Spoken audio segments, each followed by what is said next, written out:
Why is that so? Part of it has to do with power, church power.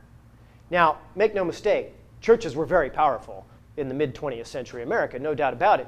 But the nature of churches has changed in recent decades.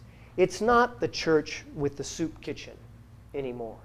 We're talking about the church with the ice cream parlor. These are real examples. The church with the fitness center. The church with the multi-million-dollar broadcasting facility. And the church with millions upon millions of dollars in lobbying power.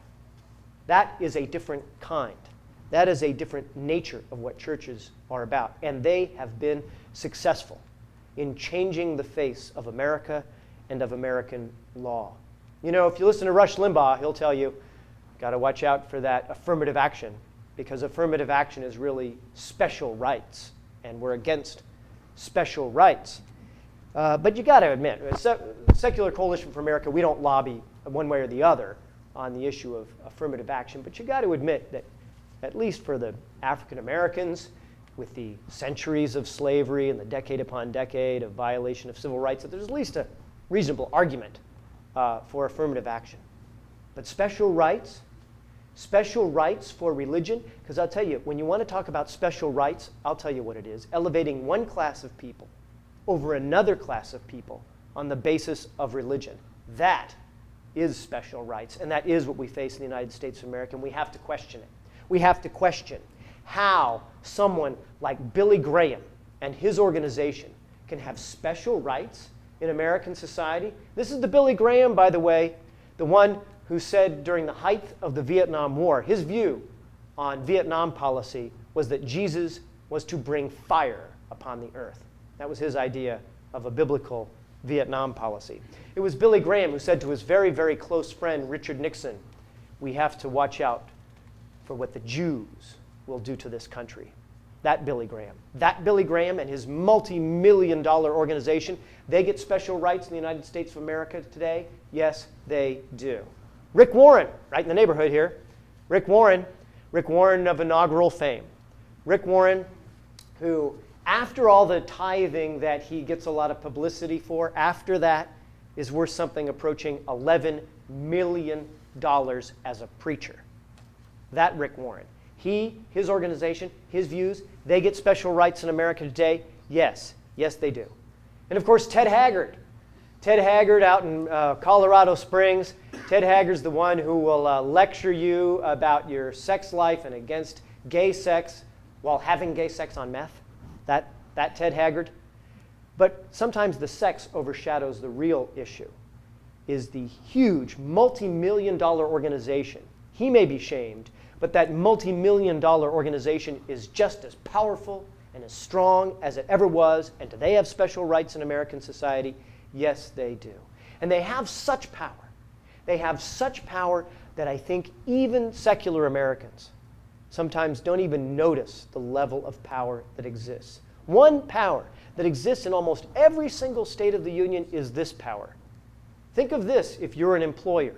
Think of this power if you work in any kind of secular business. And someone could say to you at your place of work, you are a Jew, you are fired. Legal within those institutions. They can say, you're an agnostic like Einstein, you're fired. You're an atheist like Mark Twain, you are fired. That is perfectly legal within these organizations. They have special rights. They have special rights that a lot of folks don't even know about. Boulder County, Colorado. In Boulder County, Colorado, they created a land use zoning law to protect the environment in that county. All right? Except that the fundamentalist groups brought a lawsuit under a law passed by federal politicians in 1991 that accorded special rights to churches. And they succeeded. They won the lawsuit. And so now, for the fundamentalist church in that area, the law with regard to much of land use zoning does not apply to them.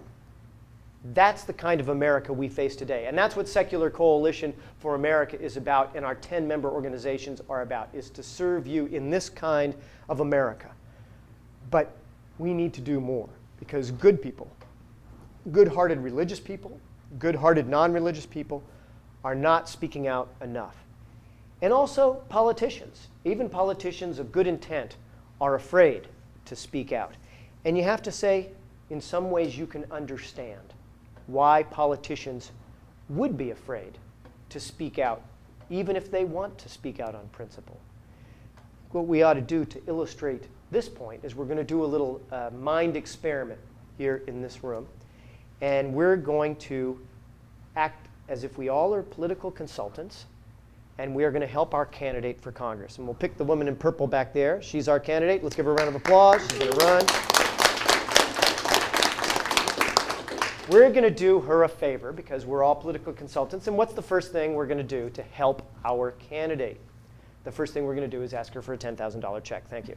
Much appreciated. Then we're going to do some vetting.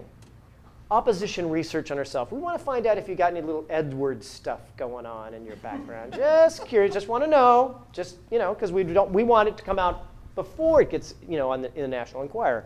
Want to help you. We're going to Google everything you ever did or said. Find out everything we can about you. And the staff came up with some statements that you made, and I want to just sort of quote them to you here. Quote number 1, "The clergy dreads the advance of science as witches do the approach of daylight." A little bit harsh, don't you think? Quote number 2, "Religions are all alike, founded upon fables and mythologies." Really tone that one down. Quote number 3, "Christianity is our particular superstition."